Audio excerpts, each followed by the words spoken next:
in the barrio, bad things happen.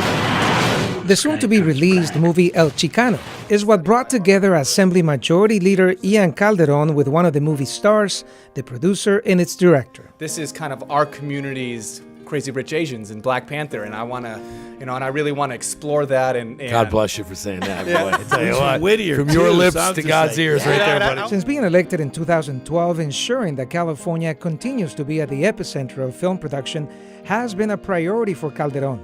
He has worked to protect the film tax credit that provides millions of dollars in funding to ensure production stays in the Golden State. The challenge has been and continues to be that there is equity in film. Studies like the one conducted by the University of Southern California shows that big studios do not walk their talk when it comes to providing equal opportunities for Latinos on screen and behind the camera.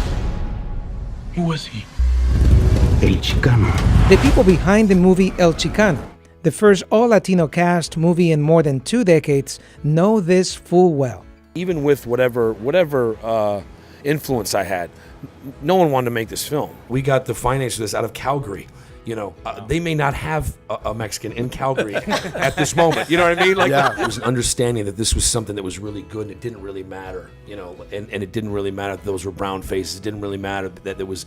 They just believed in it. That production of the first film with an all-Latino cast in 20 years had to leave California to become a reality is a testament to the unwillingness of big studios to have more equity in film for people of color. And it also meant a loss of potential jobs to many people in our state. A real missed opportunity, considering that movies like Crazy Rich Asians and Black Panther are showing that movies with diverse casts and stories can be a financial success.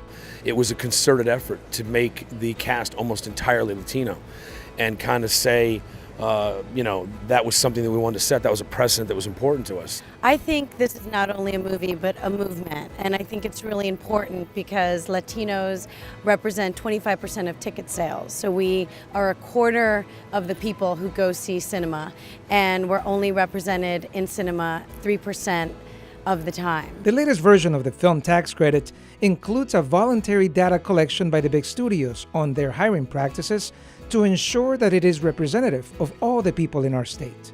In reference to the Latino movement, our time is now.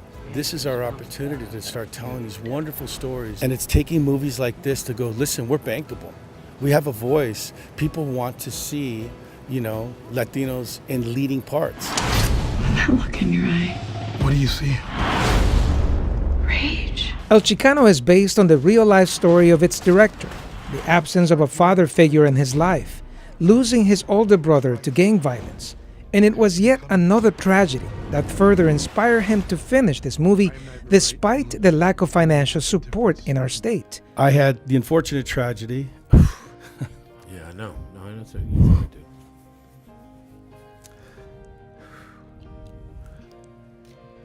Sorry about that. It's always tough. Therapeutically, you were writing this thing to get through your brother's death. I think now it's time to finish this and also dedicate it to your daughter. There's an important reason why we're having this conversation. It's because this is such a powerful story, but at the same time, it's like people like myself who are in the legislature, other politicians, people that are decision makers, we need to actually act and do things that make sure that we're holding everybody accountable to tell these stories, but then also have equity Yes. in things like film.